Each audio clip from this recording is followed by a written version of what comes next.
Baik, selamat malam Profesor Idris Gautama. Selamat malam. Ya, senang sekali hari ini kita bisa berjumpa. Saya sudah kenal begitu lama, tetapi hari ini kita bersatu lagi di dalam acara Zoom bersama. Dan hari ini sangat luar biasa karena kita tahu bahwa saya sangat mengenal Profesor Idris ini memang satu sosok yang kita bisa menjadikan suatu keteladanan lah ya.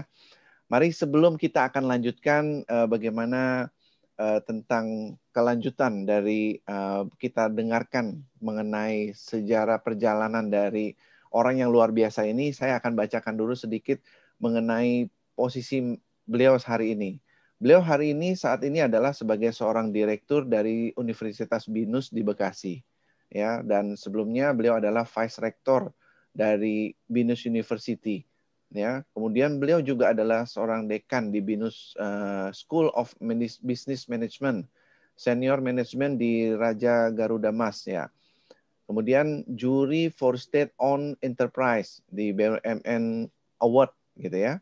Nah, ini perjalanan beliau nih ya, saya jelaskan. Sebagai founder dari member BINUS University, China, ASEAN dan Business Council dari ada 11 negara. Nah, beliau juga adalah founder Forum Manajemen Indonesia dan Indonesia Focal Point for UNESCO Appeared EANet. Wah, ini EANet ini Education Network for Asia Pacific ya.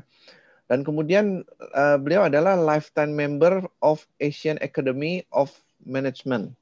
Nah, luar biasa ya posisi yang beliau sudah pengalaman hidup yang kita tahu yang sekarang beliau sudah jalani gitu. Nah, sebagai background-nya pendidikan beliau sekarang adalah sebagai profesor ya di Management Science. Sekolah beliau di PhD dari University Science Malaysia, kemudian MBA dari Philippine School of Business Administration. Kemudian beliau juga meraih Certified Business Counselor, Certified Digital Marketing Specialist dari Australia, dan PhD dari External Minor dari Malaysia. Beliau juga seorang business coach, book writing, business owner, dan lecturer. Wah, luar biasa ini. Posisi beliau ini memang sangat begitu luar biasa untuk kita bisa teladani barangkali teman-teman semuanya ya. Nah, hari ini kita berjumpa, kita akan berbincang-bincang bagaimana beliau bisa meraih dengan kehidupannya dengan meraih hasil yang begitu luar biasa sampai hari ini ya. Sekali lagi selamat datang Profesor Idris. Selamat. Ini hari ya, datang. Iya, selamat datang dan senang hari ini kita bisa berjumpa. Hari ini mungkin hari yang baik untuk kita bisa berbagi dengan teman-teman bagaimana perjalanannya. Nah, oleh karena itu, mari saya akan ingin berbincang-bincang sama Profesor lebih jauh, ya. Kira-kira bagaimana, Prof? Kalau kita lihat kan dalam kehidupan ini ada orang-orang yang hidupnya bisa mencapai keberhasilannya, tapi ada orang-orang mereka bisa gagal di dalam kehidupannya. Kira-kira kalau menurut Profesor, apa sih yang membuat mereka satu orang bisa berhasil, satu orang bisa gagal dalam hidupnya? Mungkin Profesor ada kiat-kiatnya dari sepanjang pengalaman hidup dari Profesor. Silakan, Prof. Ya, terima kasih. Saya panggilnya apa nih, Pak Hari ya, Pak Hari. Boleh, Bro Hari juga boleh. Pak Hari dari ya. Ya. Oke. Jadi Bro Hari itu begini. Kalau saya melihatnya gini ya, saya nggak tahu bagaimana cerita banyak orang gitu, karena saya tidak melakukan penelitian itu. Jadi kalau saya sebut nanti kan kayaknya dari mana kan nyebutnya gitu ya. Betul. Tapi kalau misalnya saya cerita pengalaman misalnya gitu ya. Dulu waktu saya sekolah itu, waktu masih SD, waktu SMP lah, terutama SMP itu, dulu tuh saya sering ke toko buku. Ya, saya sering ke toko buku. Ya, dulu itu kalau saya sebut mereknya kan nggak enak ya. Ya. Dulu itu toko buku yang ada itu di Jalan Gajah Mada di Jakarta ya. Jalan Gajah Mada itu saya naik sepeda di situ, saya parkir sepeda, kemudian saya banyak baca buku. Belinya ya, ada beli sedikit tapi bacanya banyak di situ ya, kan gitu ya. Nah, jadi buku-buku yang saya baca itu rata-rata adalah begini. Itu pertanyaan saya sama dengan Bro Hari. Saya baca, ini kenapa sih kok Thomas Alva Edison ini bisa gitu hebat? Ya kan? Terus saya baca, kenapa sih tokoh-tokoh itu kok bisa gitu hebat gitu loh? Ya, apa sih ini beda mereka dengan kita ini gitu loh, ya. Iya.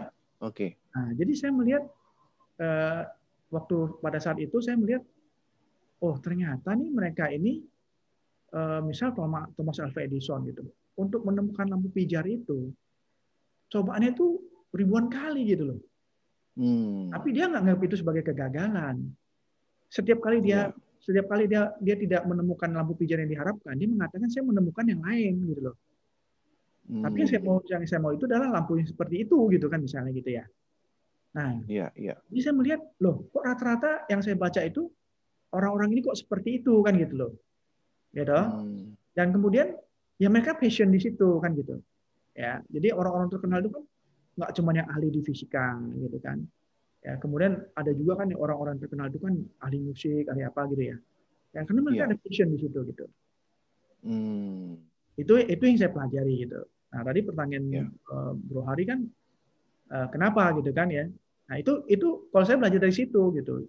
Jadi saya nggak melakukan penelitian, artinya kalau misalnya saya lakukan penelitian 1.000 orang gitu, kemudian saya ini kan, nah itu bolehlah saya ungkapkan gitu. Ya karena kalau dosen itu boleh salah tapi nggak boleh bohong katanya Bro Hari. Boleh salah nggak boleh bohong gitu. Gitu ya. Oke, bagus sekali. Itu kira-kira di usia berapa gitu, Prof, bisa punya pemikiran seperti itu? Usia SMP gitu, usia SMP. SMP itu ya? Sekolah, nah, dari SMP sudah sekolah bareng Bro Hari itu. Oh iya ya. Itu kan sekolahnya sama itu. Iya ya, kita satu alma mater soalnya ya, di satu sekolah yang sama gitu. Nah, itu dari SMP sudah senang membaca begitu ya? Iya. Dari situ ya, Dok. Oke. Dari situ apakah ada sesuatu yang membuat Prof akhirnya ada satu timbul kesadaran yang sehingga membuat sampai akhirnya kehidupan Bro ini atau Profesor ini bisa sampai hari ini, kira-kira apa yang bisa membuat Bro punya kesadaran itu, apa itu yang menyebabkan itu? Kalau saya melihat kayaknya gini, kadang-kadang saya kan melihat ya, hidup ini kan, jadi kan ya saya cerita dulu mungkin perjalanan sekolah gitu ya, sekolah, terus habis itu kan saya sekolah SMA, ya sekolah SMA gitu kan, terus kemudian kuliah lah kan gitu, ya kuliah. Terus kerja, sambil kuliah sambil kerja waktu itu, sambil kuliah sambil kerja. Ya. Sambil kerja. Kemudian di dalam perjalanan itu saya pernah membaca satu artikel. Nah, jadi itu saya itu kuliah sambil kerja, terus lulus, merit, tapi tetap kuliah. Karena sekolah kan gitu ya, bisa itu sekolah gitu. Ya, nah, jadi di dalam pembacaan saya itu di satu artikel itu bilang begini. Nah, kalau kamu ingin tahu masa depan kamu lihat waktu SMP kamu suka apa?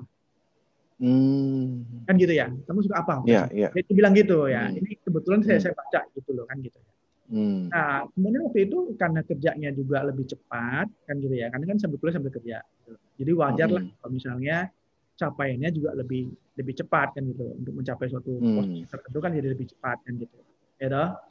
Iya. Nah, kemudian saya pas membaca itu, saya melihat, oh waktu SMP dulu ya, saya setelah hari Minggu ada kegiatan gitu keagamaan gitu ya, itu saya mengajari anak-anak yang nggak mampu. Ya, saya ngajar bahasa Inggris gratis buat mereka. Karena saya merasa bahwa kalau saya bisa berbagi kenapa enggak? Nah, karena itu lalu waktu itu perjalanannya posisi udah lumayan gitu. Terus saya pikir lah saya punya banyak gelar. Terus buat apa kalau saya cuma buat kehidupan, buat rumah, buat keluarga aja gitu. Kenapa ini nggak saya bagi ke orang lain gitu kan gitu. Nah, cuman mau baginya gimana? Ya saya terjun ke pendidikan. Ya, saya tuh waktu itu saya tetap kerja. Ya, jadi bro bisa bayangin saya itu waktu itu masih kuliah jalan, berkeluarga, ya, bekerja, ngajar. Nah, terus sambil ya kecil-kecilan gitu kan gitu. Ya itu lagi masih zaman kuliah gitu ya, Prof ya. Ya, jadi kan kalau bro lihat gelar saya banyak itu kan saya kuliah terus gitu. Betul ya, betul. karena hobinya kan gitu kan gitu. Belajar ya. Hobinya kan begitu kan. Ya. Nah, jadi Oke. jadi saya pikir ya kalau gitu saya juga mesti berbagi gitu kan gitu. Nah, jadi cuman ya memang akhirnya belasan 20 tahun terakhir ini saya memang ada di universitas. Ya, secara full time-nya di universitas, walaupun memang adalah part time-nya itu kan saya kan jadi konsultan juga bersama dengan apa namanya dengan institusi tempat saya itu, ya saya itu konsultan untuk dan juga untuk apa pelatih lah di berbagai perusahaan baik itu BUMN maupun swasta perusahaan besar lah. Misalnya saja kalau saya sebut namanya, misalnya saya kan pernah apa namanya di Astra misalnya gitu, apa untuk melatih kan gitu ya. Kemudian di Hana sebagai coach gitu ya, Prof. Ya, jadi kemudian di Bank Syariah Mandiri misalnya gitu ya. Nah, kemudian kalau apa di PLN juga pernah gitu dan masih banyak lain lagi lah kan gitu misalnya gitu. Iya. Jadi itu artinya ya berbagi juga gitu. Kan berbagi juga kan di situ kan gitu, ya toh. Nah, jadi ya jadi gitu. Jadi itu karena terus kemudian karena udah terjun di kampus dulu gitu, ya kan. Terus di kampus itu ada jenjang jabatan akademis kan gitu. Iya. Zaman dulu orang nggak care. Zaman dulu orang nggak care. Karena nggak ada duitnya, bro. Iya, betul. Itu cuma pengakuan aja, tapi nggak ada duitnya. Tapi karena saya sudah di situ, saya ingin tahu, saya sebenarnya mampunya sejauh semampu di mana kan gitu loh. Jadi saya gitu kan urusin gitu, ya toh? Urus karena serius gitu kan, karena juga apa namanya asesornya juga melihat oh ini kontribusinya buat negara itu sejauh apa dan sebagainya gitu. Ya dengan sukarela ya mereka memberikan pengakuan itu kan itu pengakuannya dari apa Kementerian Pendidikan Kebudayaan gitu loh. Jadi gelar profesor itu bukan gelar akademik, bukan gelar karena sekolah bukan, tapi pengakuan. Pengakuan ya. Karena pengabdian kita ke masyarakat begitu ya, Bro. Kalau bahasa ini kan disebutnya guru besar lah kan. Iya, betul. Nah, baik, wah. Di itu gitu, kira-kira perjalanan seperti itu gitu. Wah, luar biasa ya. Ini satu kisah. Ini sih kalau dosen sih bisa 24 jam gitu ngomongnya gitu. Ya, ini satu kisah yang hari ini terus terang baru saya dengar dan begitu menginspirasi nih, Bro. Dari Bro ke perjalanan hidupnya sampai seperti ini. Karena saya tahu memang Bro hobi belajar gitu ya. Nah, satu mungkin kadang-kadang kan orang bertanya begini, di masyarakat kita bilang begini, apakah kalau orang mau berhasil itu harus pendidikan tinggi atau tidak gitu? Kira-kira kalau menurut pandangan Bro bagaimana? Gini, pertanyaannya dulu sekarang gini, apa sih pendidikan itu kan gitu ya? Pendidikan itu kan ada 3 sebenarnya, Bro.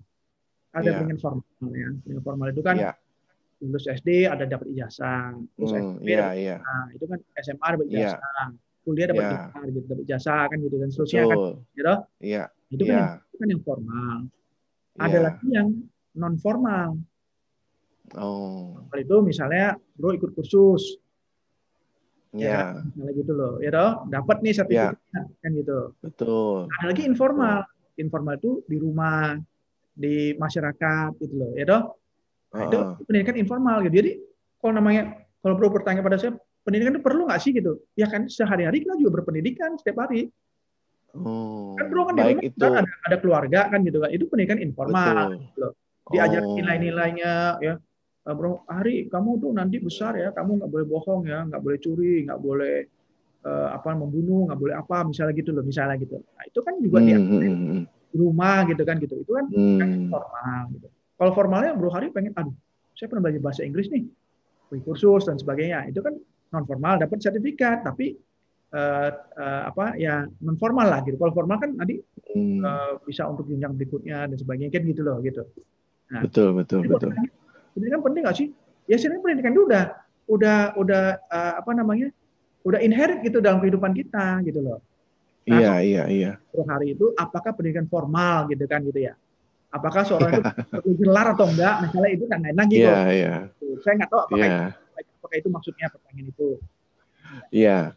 Nah, ini kan orang kan sering memang mengatakan gitu kan, kalau andai kata belum tentu semua orang bisa mendapatkan pendidikan seperti hari ini Bro sudah jadi seorang profesor ya, sekolah begitu tinggi dan boleh dibilang dalam kehidupan juga ya dikatakanlah berhasil lah begitu ya di dalam Ya kita membangun akuin karir. gitu kan. Kalau Ya, betul. perjalanan ya bro, itu perjalanan. Ya, perjalanan ya. Jadi artinya kita melihat secara kasat mata adalah satu sosok yang boleh dikatakan cukup berhasil begitu ya.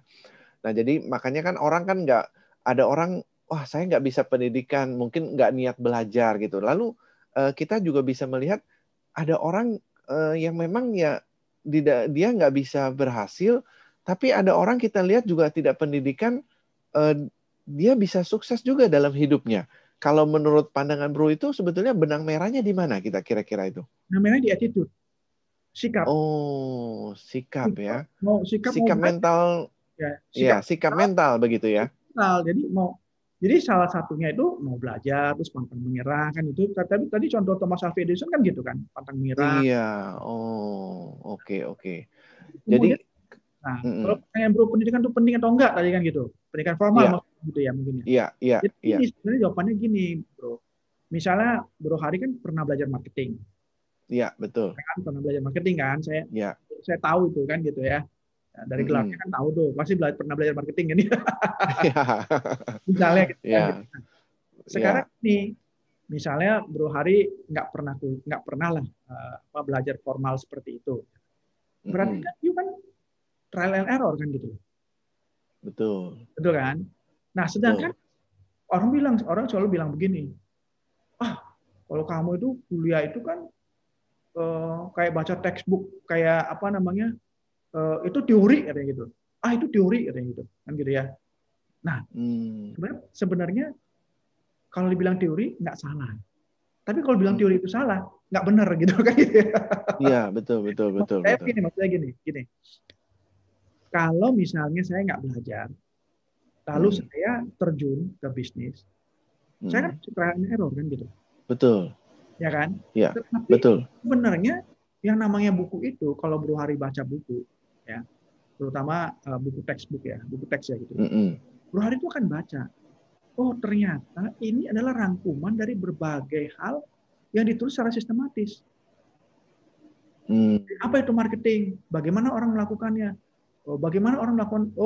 Ternyata untuk menentukan untuk nanti kita mau terjun mana, kita harus tahu dulu segmen mana yang mau kita layani, target mana yang mau kita terjuni.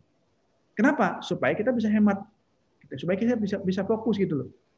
Tapi kalau Bro Hari nggak mau belajar ya oke nggak apa-apa sih, itu trial and error gitu loh. Sepanjang you punya attitude tidak mau menyerah, nyampe juga, tapi kan perlu waktu lama gitu loh. Kalau ini kan kan orang udah melakukan apa namanya pengamatan, penelitian dan sebagainya, udah tulis bukunya gitu loh.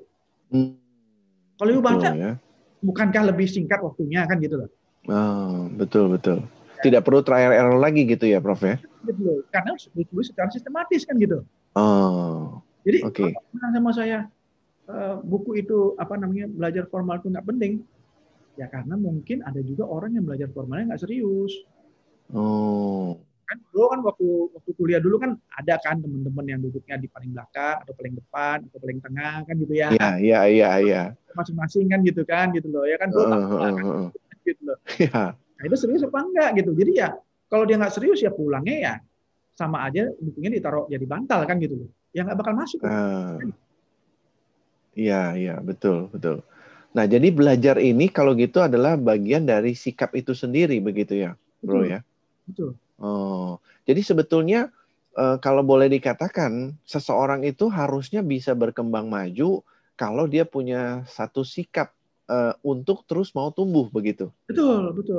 Nah, attitude penting gitu loh, attitude seperti itu. Sikap itu sebetulnya penting ya gitu ya, Bro ya. Ya memang saya ini materi pelatihan juga yang saya sering boleh bilang saya sering adakan gitu loh Bro. Kadang-kadang untuk memotivasi entah itu karyawan dan lain sebagainya di komunitas juga begitu.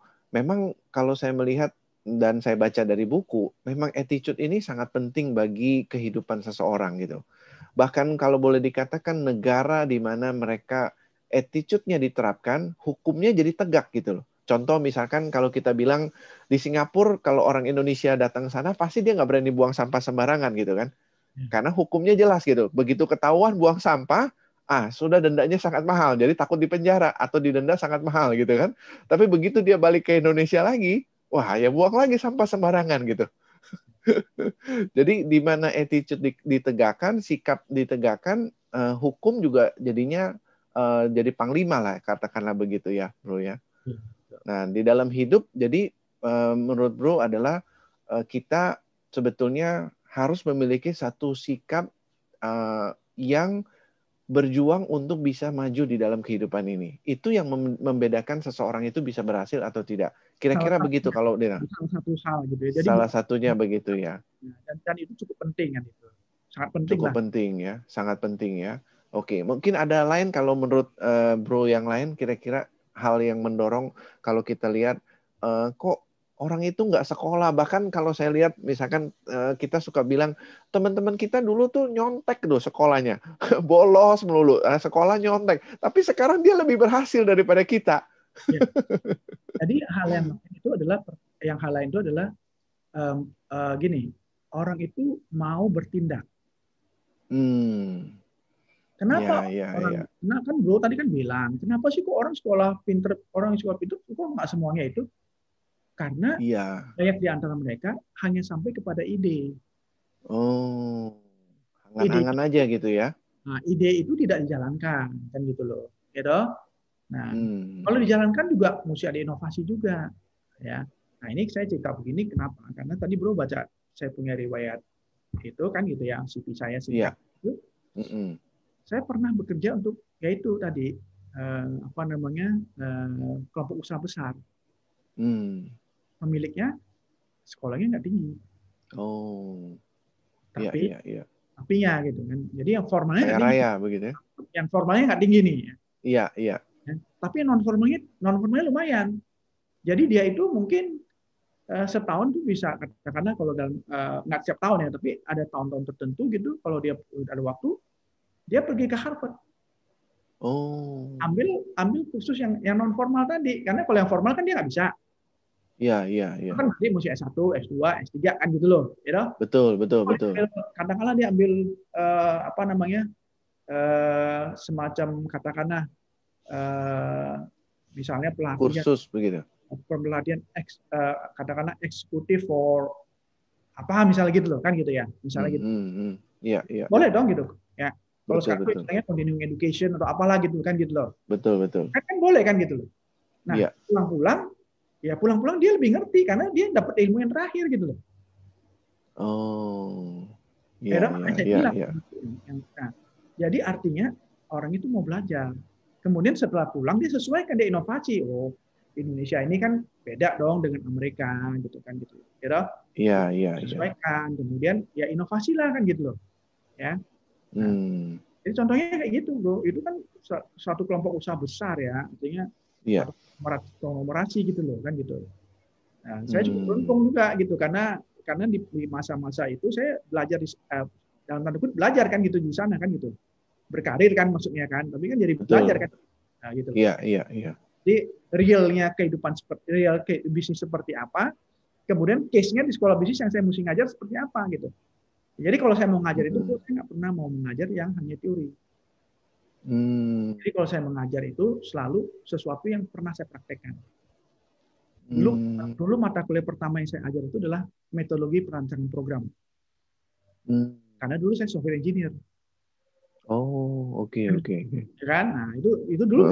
Jadi saya tidak mau mengajar sesuatu yang tidak saya lakukan gitu. Kan itu berarti kan gitu, baca buku ini selesai kan gitu. Gitu loh. Iya. Seperti itu ya. Wah, luar biasa ini ya. Jadi memang kalau dengar ulasan dari Bro ini makanya ya sudah sepantasnya lah ya kalau kita dengarkan. Makanya Bro sampai posisi sampai saat ini dengan demikian begitu ya, katakanlah boleh dibilang bagi sebagian orang dengan kasat mata katakan sudah cukup sukses lah ya dalam kehidupan gitu kan. Syukur kan itu perjalanan ya, bukan capek. Iya. Bukan tujuan kan gitu.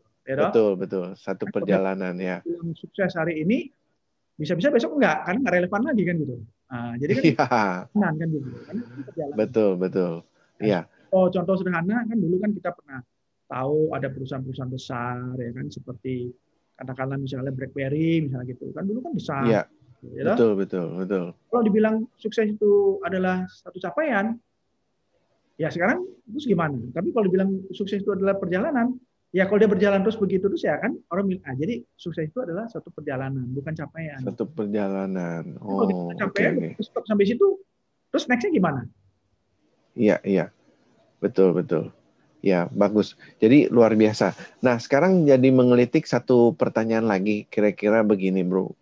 Kalau kita lihat, kalau dengan ulasan seperti yang Bro katakan, artinya sebetulnya mereka punya sikap mental yang bagus, terus kemudian mereka juga bertindak dengan apa yang dia keinginan yang dia ingin wujudkan. Harusnya setiap orang kira-kira bisa maju di dalam hidup ini.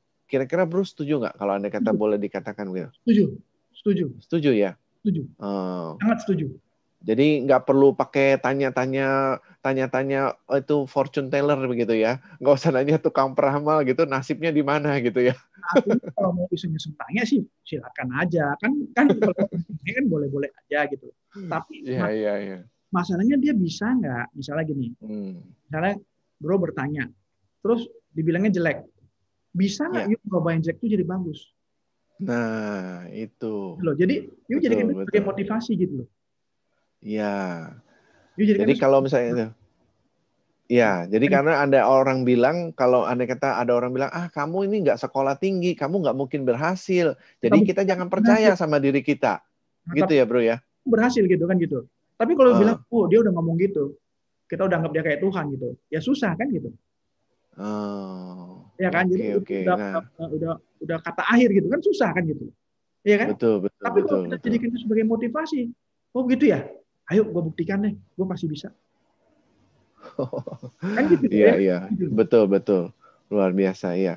Jadi artinya itulah yang paling penting gitu ya. Artinya kita sendiri yang punya kekuatan atau tekad sendiri ya gitu ya, Bro ya. Ini Bro ya, gini, hasil kita hari ini kan ditentukan oleh kemarin-kemarin.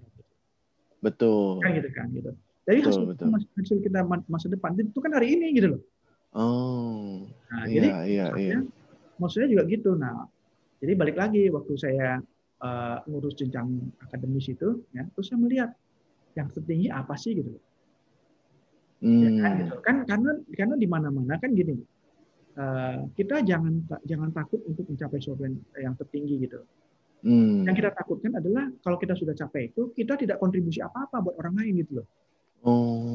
Jadi kalau bisa kita capai sesuatu itu, misal tadi ya, saya misal waktu SMP lah. Iya. Kan bahasa Inggrisnya berapa hebat sih bro? Iya. Belajar sama anak-anak SD yang kurang, yang apa istilahnya tuh yang apa namanya, yang saya share dengan gratis gitu loh, kan gitu. Iya, betul. Ya kan, jadi kita memiliki sesuatu yang kita mau share gitu. Ya nggak apa-apa dong kalau kita bisa mencapai yang besar gitu loh. Saya itu selalu suka ininya apa namanya perumpamannya gini. Kalau Broadway itu bisa jadi tronton, jangan jadi bemo. Ya kan? Iya. Kalau bisa jadi tronton dong supaya bisa angkut lebih banyak gitu loh. Bisa berbuat lebih banyak kan gitu. Ya, saya tidak atau membuat besar di tronton, tapi ini kan cuma perumpamaan besar kecil gitu ya kan gitu loh. Oke. Ya, artinya bisa kontribusi lebih banyak kan, kalau bemo kan ngangkatnya cuma 2 orang kan gitu. Kalau tronton kan bisa puluhan orang gitu ya. 100 orang masuk. Bisa barang, bisa apa gitu loh, maksudnya gitu ya. Bukan mengecilkan artinya, tapi maksudnya kapasitas yang bisa diangkut itu loh kan gitu. Ya. Jadi kalau bisa angkut banyak, kenapa angkut sedikit? Nah, kalau bisa ditonton, kenapa harus jadi bemo? Kan gitu. Terus ada orang bilang, oh bukan karena kalau ditonton kan nanti dianggap serakah itu. Serakah itu bukan berarti apa namanya, bukan berapa besar yang bisa peroleh, bro. Serakah itu berapa besar yang bisa bagi, tapi nggak mau bagi. Itu serakah. Oh, gitu ya. Ya, menarik sekali. Betul. Katakanlah bro, hari ini bisa menjadi orang yang sangat kaya. Tetapi dalam kehidupannya, ya katakanlah sekian puluh % lah apa yang diperoleh itu dia bagikan tuh orang banyak, untuk nolong orang banyak. Apakah berusaha? Kan wajar dong kalau bro udah kerja capek-capek dengan sungguh-sungguh, dengan passion yang ini dan dengan inovasi, ya dengan punya banyak apa namanya banyak sahabat gitu kan gitu ya, gitu loh, dengan network yang bagus kan gitu ya, bro berhasil kan wajar. Iya. Mengatakan, wah jangan deh nanti kalau saya disebut serakah. Justru menurut saya bro nggak benar. Hmm. Karena bro-nya nggak mau maju karena nggak mau berbagi gitu loh. Oh, gitu ya. Jadi menurut Bro adalah ukuran keberhasilan bukan hanya dia mencapai sesuatu, tetapi bagaimana dia juga bisa bisa berbagi untuk orang lain juga begitu ya, Bro. Kalau you mencapai sesuatu hanya untuk menunjukkan bahwa you hebat, you berhasil gitu. Oh, You oke. serahkan. Oh, Tapi kalau you mencapai itu terus kemudian you berbagi kepada orang lain, serahkan gimana? ya. Tapi kalau misalnya you bisa mencapai sesuatu yang besar, you nggak mau, misalnya gitu ya, karena mengatakan Heeh. saya mau hidupnya eh, ini aja, saya mau hidup sederhana aja gitu. Sederhana itu bukan masalah, itu masalah pemikiran bro, Hmm. kan gitu loh, ya toh? Jadi sederhana itu bukan berarti itu you mampu nih misalnya beli rumah 5 M, ya, tapi you nggak mau deh, ya, saya udah mendingan saya punya rumah kontrakan aja misalnya gitu. Tapi you mampu loh Hmm. sebenarnya. Yang menurut saya Iya. bukannya nggak mau, tapi agak males, maaf ya gitu. Nah, itu gitu loh kan Hmm. gitu. Iya, iya, Jadi, iya, iya. jadi kadang-kadang orang tuh banyak berlindung di bawah apa namanya hal-hal yang sifatnya eh, mulia gitu, ya. Mm-mm, mm-mm. Sebenarnya untuk menutupi dia nggak mau lakukan itu gitu. Padahal itu kelemahan ya sebetulnya. Nah, itu menurut saya gitu. Iya. Jadi mereka suka bilang kurang lebih seperti gini ya, Bro ya. Ya sudahlah, nggak usah kerja sampai begitu ngotot, goyo begitu. Ya segini juga saya bisa hidup begitu ya. Eh, saya bukan bermaksud mengatakan bahwa itu salah ya, tapi maksud saya Iya, gini loh, bekerja itu kan memang perlu seimbang juga. Maksud saya iya, jangan jadi budak uang lah kan iya, gitu. Kalau itu saya betul. setuju. Kalau itu saya setuju. Setuju Maksud ya. saya gini loh, untuk berhasil Iya, kita tidak harus jadi budak kan gitu loh. iya, Kita betul. juga bisa memperbudak uang itu kan gitu. Betul. Nah, Iya, iya. tinggal bagaimana inovasinya supaya itu bisa terjadi kan gitu loh. Maksud saya Iya, kalau iya. Bro Hari punya kapasitas bisa memperbudak uang atau bisa melakukan suatu inovasi yang bagus dan bisa menghasilkan yang besar, tapi Bro Hari itu Mm-mm, berlindung di bawah sesuatu yang membuat poin intinya Bro Hari misalnya katakanlah nggak mau capek-capek lah gitu misalnya gitu. mm-mm, iya, iya. Itu sebenarnya menurut saya Bro Hari cari excuse gitu. Oh, Itu yang membuat banyak orang yang dia mau hidup di zona nyaman gitu loh. Kan gitu. oh, Jadi oke, dia oke. tidak berhasil itu bukan karena apa? Karena dia mau hidup di zona nyaman gitu. Iya, iya. Dan kadang juga kalau begitu mereka sudah di comfort zone itu, zona nyaman ini, mereka nggak tahu gitu bagaimana dia mau melangkah kayak kadang-kadang begitu ya, Bro. Nah, makanya perlu ya ketemu dengan gema kebijaksanaan ini kayaknya. Ngobrol-ngobrol. Itu poin paling penting ya, Bro ya. Belajar ya. Ya, belajar lah. Ya, Ya, ya, ya. Oke, oke. Nah, bagus luar biasa sekali ya hari ini begitu menginspirasi dan begitu apa namanya ya banyak hal-hal yang kita bisa dapatkan dari perjalanan Profesor Idris Gautama ini. Sehingga beliau Maksud saat saya juga ini banyak banyak juga dari Bro Hari kan gitu loh, ya toh. sama-sama gitu ya. Masalahnya kalau sekarang bedanya gini, kalau Bro dengan apa ya dengan rambut yang ini palanya sudah sama-sama kita sama-sama botak, Bro profesor, saya belum jadi profesor. Ya, tapi kan yang udah kelihatan seperti profesor kan gitu loh. Baru kelihatannya, tapi pinternya belum tentu gitu kan. Kadang-kadang itu sulit di apa namanya diterka ya gitu ya. Karena Hmm, kita nggak bisa, you cannot judge book based on apa namanya the cover kan gitu loh. the Ya, cover, ya betul gitu. betul. Jadi kadang-kadang covernya jelek tapi isinya luar biasa kan gitu loh. Ya, kadang-kadang ada covernya bagus tapi isinya ya kurang kan misalnya Kan? gitu. Iya, iya, iya. Oke, oke. Baik, nah jadi hari ini ada poin penting sekali ya yang kita bisa belajar dari Profesor Idris ini, juga perjalanan hidup yang boleh kita dengarkan hari ini juga, bagaimana beliau sehingga dari mulai kecil, sejak SMP, rajin membaca buku dan menemukan satu awareness, satu kesadaran di situ untuk bisa bertumbuh akhirnya. Jadi kalau boleh dikatakan mungkin apakah menurut Bro setiap orang punya titik turning point-nya nggak dalam kehidupan ini kira-kira gitu Bro? turning point untuk up atau untuk down gitu ya. Jangan untuk down ya. Jadi dia sadar gitu. Oh sadar. Kalau bro kan pada saat sudah SMP sudah sadar tuh. Mungkin saya SMP enggak gitu kan. Karena SMP saya masih hobi main-main gitu kan. Nggak rajin baca buku. Mungkin baru kuliah baru sadar gitu loh. Baru mau sadar. Oh iya saya harus beresin ini kuliah gitu kan. Sudah berumur gitu kan. Misalnya. Nah kalau bro kan pada saat itu mungkin ada turning point-nya apa itu kira-kira yang membuat bro seperti itu kira-kira? Ya karena saya melihatnya gini kan, dulu kan kita sekolah kan sama dengan Bro Hari ya. Kita rata-rata kan sederhana kan gitu ya. Betul. Kita kan bukan sekolah yang mewah kan gitu ya. Betul, kan ya. gitu. Nah kemudian saya melihat loh, ini kok ada teman-teman yang beda nih gitu kan gitu loh, ya toh. Iya. Terus ya ini kan ya berarti kan kita ingin tahu kan gitu kan, curious kan gitu loh. Iya, Kenapa iya. ya? Ini di mana nih? Kalau kita nanya sama dia juga nggak tahu kan gitu loh. Jadi ya lebih baik saya cari orang yang pihak ketiga gitu. Nah, siapa itu? Ya penulis-penulis kan gitu loh. Oh, Ya kan? Kan lebih apa namanya? Lebih fair lah kan gitu ya. Ya iya, kan? iya. Kalau misalnya saya, Bro Hari tanya saya kan tadi saya ceritanya kelebihan-kelebihan terus tuh kan gitu. Ya toh? Kan Bro Hari Iya, kan iya. tahu kan ya. Tapi kalau penulis itu dia ceritakan jatuh bangunnya kan gitu. Oh, ternyata orang ini kayak gini toh gitu loh. Misalnya kan gitu loh, ya toh. Iya, iya, iya.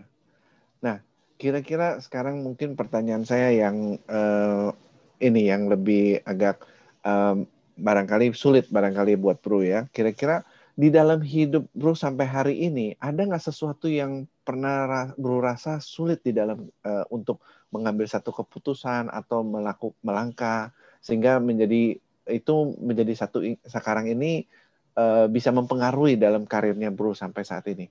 Ada nggak kira-kira? Gini, kalau di pendidikan dan dunia bisnis ini kan ada hal-hal yang tadi saya bilang kan sebagai dosen tuh boleh salah. Ya, iya. Kalau di dunia bisnis kan abu-abu daerahnya. Iya, iya. Iya toh? Nah, Iya. jadi di dalam melakukan, kalau kita di dalam dunia bisnis itu, ya balik lagi ke kitanya. Kita punya nuraninya seperti apa? Kan gitu ya. Gitu. Iya, iya, iya. Jadi ya, jadi kalau dibilang bagaimana nih apa pengambilan keputusannya, ya balik lagi kita maunya apa tadi pertanyaannya. Apakah gitu ya. kita jadi budak uang atau kita mau memperbudak uang kan gitu.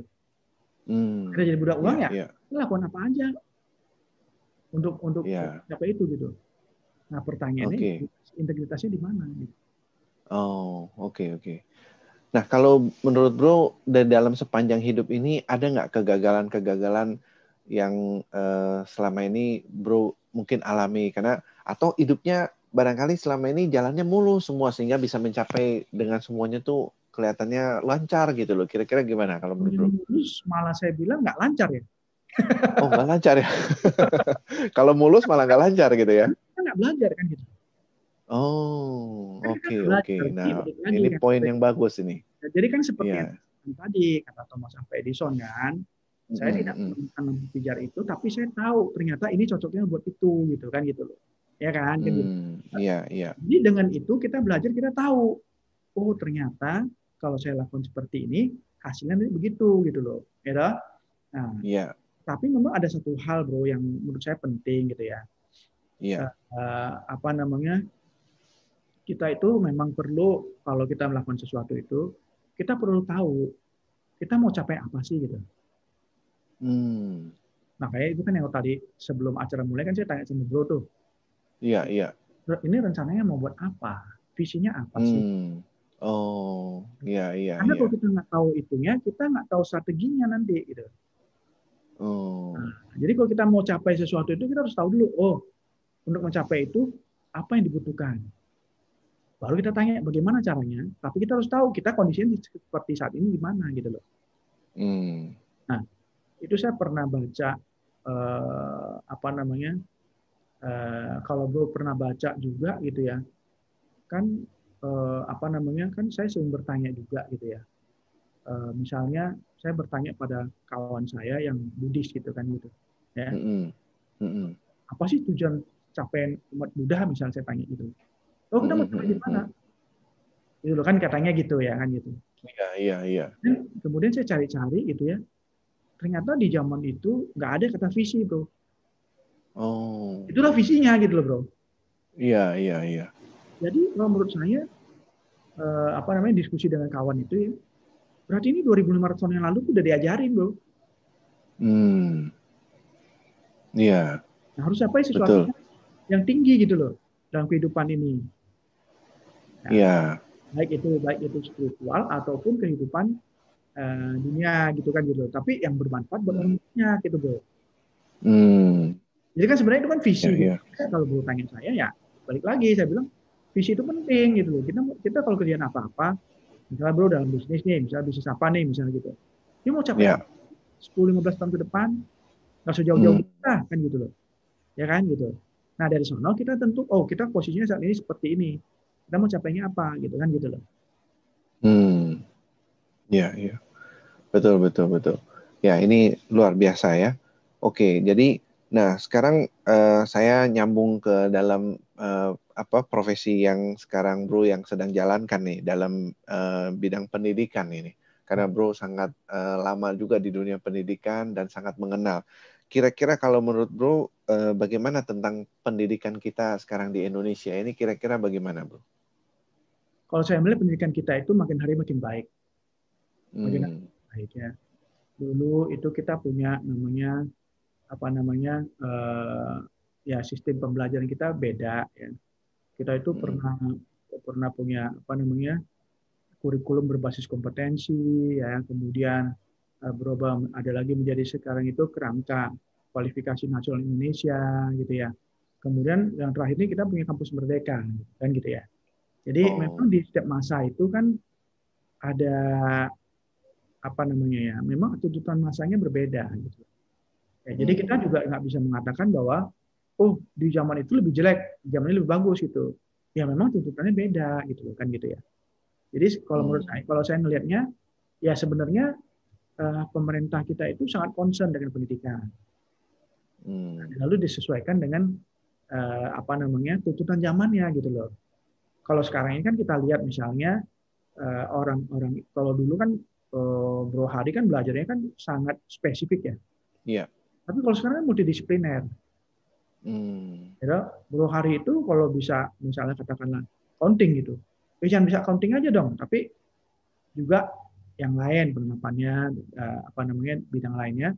Misalnya contohnya Bro juga mesti ngerti tentang accounting tentang informatika dan sebagainya gitu loh. Ya kan? Nah, itu jadi relevan Bro gitu maksudnya gitu loh. Ya, nah oleh karena itu Bro ini bisa menentukan saya ke depan mau jadi apa. Bro pilih. Nah, kampus itu ya menyediakan fasilitas itu gitu. Jadi Bro itu merdeka gitu pilihnya gitu. Kalau dulu kan dituntut tuh, nggak boleh di luar di luar tuh gitu misalnya gitu loh. Tapi di zaman itu memang kita nggak bisa menyalahkan gitu kan. Setiap zaman beda-beda kan gitu loh. Betul. Tapi kalau saya lihat ya memang bagus itu ya. Pemerintah kita serius. Iya. Nah, kalau andai kata menurut Bro kan sendiri sebagai ini juga ya, kalau lihat tadi dari konsil di ASEAN juga termasuk gitu ya. Kalau dibandingkan kita punya pendidikan dengan di ASEAN saya, kira-kira Indonesia di mana dibandingkan dengan yang lain-lain mungkin negara-negara sekitar ASEAN ini saja gitu loh, Bro. Ya, kalau kita bandingkan dengan Malaysia, ya memang kita masih tertinggal. Kita mesti akui itu. Itu sebabnya kenapa waktu saya ambil PhD itu saya pilih Malaysia. Karena waktu saya ambil itu, saya pelajari kampus tempat saya ambil itu peringkatnya jauh lebih tinggi daripada perguruan tinggi yang nomor 1 di sini. Gitu loh. Jadi saya pengen tahu sebenarnya kan kita kan serumpun. Iya. Kan? Jadi apa sih sebenarnya yang mereka lakukan itu kok bisa beda dengan kita gitu kan gitu. Nah, untuk bisa tahu itu kan saya mesti masuk situ dong kan gitu loh. Betul. Nah, kalau kita dengar sejarah bahkan dulu katanya guru-guru kita diekspor di sana, ngajarin di sana katanya gitu. Iya, itu dia. Kan dulu juga kan perusahaan pertambangan kita kan yang terbesar juga di sini kan. Iya, betul. saudara kita yang sono kan juga belajar di sini, tapi akhirnya mereka punya besar juga kan gitu loh. Iya, nah, malah sekarang mereka lebih baik daripada kita gitu ya. Ya, lebih baik sih mungkin relatif gitu ya. Ada bidang-bidang, ada kan kalau misalnya banyak banyak banyak halnya gitu ya, mungkin ada itu yang kita masih bagus gitu kan gitu ya. Tapi Oh, mereka juga ada yang lebih maju kan, kita harus akui itu kan gitu. iya, iya, oke. Kalau saya itu melihatnya gini, kalau kita melihat orang lebih maju itu ya, saya kalau di kampus itu selalu bilang sama mahasiswa, kamu tuh jangan membenci. Iya, Lihat negara ini lebih maju, kita benci dia. Misalnya, lihat Amerika lebih maju, kita benci Amerika. Lihat Jepang lebih maju, kita benci Jepang. Lihat Malaysia lebih maju, kita benci Malaysia. Lihat China lebih maju, kita benci China. Masalah kita nggak selesai, bro. Yang udah pasti masih iya, gitu loh. Nah, pertanyaannya adalah bagaimana kita bisa mengungguli mereka gitu loh. Itu yang harus kita lakukan gitu. Supaya kita lebih betul. gitu. Jadi jangan iri, jangan syirik, jangan benci gitu loh. Tapi belajar bagaimana kita bisa mengungguli mereka gitu. Seperti yang mereka lakukan kata bro tadi. Dulu mereka belajar kita, tapi sekarang mereka lebih bagus. Karena mereka belajar. Kenapa kita bisa bagus? Jadi mereka belajar mengungguli kita gitu. Kan gitu. Iya, iya, iya. Ya, harusnya begitu ya. Sehingga kita semakin lama semakin menjadi satu negara yang lebih maju gitu. Nah, kalau menurut prediksi kan kalau boleh dikatakan bahwa Indonesia nanti pada tahun 2030 akan jadi satu negara maju sebanding dengan negara-negara maju yang lain begitu. Kira-kira menurut Bro, arah ke sana ini bisa memungkinkan nggak? Bisa. Asal kita mau bersatu. Bisa. Oh, Negara bisa ya. Indonesia itu negara yang kita cintai ini negara besar. Iya, iya, Negara yang hebat, bro. Negara iya, besar, negara hebat, negara yang kaya ya. Baik dari iya. sumber dayanya maupun budayanya ya maupun keragamannya gitu. Kita kaya raya. Sekarang kaya raya itu tinggal pilih kita. Kita mau manfaatkan dengan baik atau kita enggak. Kalau kita manfaatkan dengan baik kan untuk kemajuan. Tapi kalau Iya. kita enggak, berarti kita kan sirik-sirikan dan sebagainya. Jadi itu bukan jadi kekayaan lagi, tapi justru jadi penghancur gitu loh. Nah itulah sebabnya kenapa dulu kan Bung Karno kan ya kan dengan apa namanya kita bisa merdeka itu kan karena apa? Karena kita bersatu kan. Betul. Iya, Nah, iya. jangan mau misalnya yang sekarang ini misalnya gitu ya. Kok mau dipecah belah kan gitu. Kan bersatu kita teguh. Ya, bercerai yang Betul. kita runtuh kan katanya gitu loh kan gitu. Betul, betul. Iya, iya. Ya gitu. Nah gitu kan pilihan tentang kita. Masalah nggak ya itu milik ini memang keniscayaan manusia kan nggak sempurna gitu loh. Ya, justru kita ajak Iya. saling menyempurnakan kan gitu. Iya, iya, betul, betul. Jadi kalau kita Iya. mencari itu ya saya yakin lah Indonesia itu bisa. Kita negara hebat. Kita banyak orang-orang hebat. Yang kita butuhkan adalah orang-orang hebat dan baik. Iya, gitu ya. Kalau itu ada dua-duanya, apalagi kita kurang. Sumber daya kita punya, ya. Iya, iya, iya, iya. Harusnya kita udah jadi negara besar lah ya. Harusnya Ya, begitu ya nantinya ya. ya. Kita harus optimis lah kan gitu, ya kan? Oke. Nah, jadi sekarang kembali ke dalam sini Bro, untuk kepada seseorang dengan pendidikan kita yang ada saat ini, dengan karakter kita, budaya kita, orang Indonesia, kira-kira menurut Bro, apakah mereka bisa ikut bertumbuh lebih baik atau bagaimana kira-kira dengan ini? Karena ke depan ini kan perkembangan ini sudah sangat luar biasa begitu kan. Pertumbuhan sekarang bahkan saya mendengar teknologi dari China bisa lagi sedang menghidupkan orang yang mati bahkan begitu. Ya, Gimana kira-kira menurut Bro? ya kalau saya ngelihatnya gini kan, ilmu pengetahuan itu kan bisa dimanfaatkan untuk dua hal ya, untuk kebaikan atau untuk kejelekan kan gitu. Ya. Balik lagi ke kitanya, bro. Ya, bro punya uang banyak, bro mau manfaatkan untuk apa? Foya-foya atau untuk menolong orang banyak? Ya. Kan balik lagi ke tangan bro kan gitu. Nah, Betul, betul. sekarang kan kita ini kan tadi saya bilang, kita ini negara kaya, kita negara hebat. Balik lagi kita maunya apa? Ya. Ayo kita sepakati, kita kerjakan bersama. Karena di dunia ini kan saya selalu bilang sama kalau sama mahasiswa itu saya suka bilang begini. Ada dua kata yang jangan katakan gitu ya. Pertama adalah tidak bisa, yang kedua tidak mungkin. Karena kalau you mengatakan itu, alam semesta menutup diri. Ya. Jadi yang tanya adalah bagaimana caranya. Begitu you curious gitu, ya jawabannya datang tuh macam-macam tuh gitu. Tinggal you pilih kan gitu. Betul. Ya kan? Iya. Gitu. Ya, itu juga menjadi satu dasar, kalau saya bilang juga satu sikap sebetulnya kan.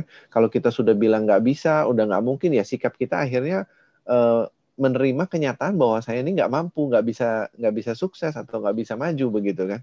Ya. Tapi kalau andai kata kita nggak terima bahwa tidak ada sesuatu yang tidak mungkin, kalau selama kita perjuangkan, maka itu jadi mungkin juga dalam hidup kita. Kira-kira begitu ya, Bro ya. Kan banyak sekali kan dalam kehidupan kita yang nggak mungkin itu terjadi kan gitu. Bro Hari yang pasti pernah mengalami juga kan gitu. Betul. Jadi saya wawancara Bro Hari gitu. Iya. Kita bawa santai kan. Gitu ya, kan gitu. Betul. Iya.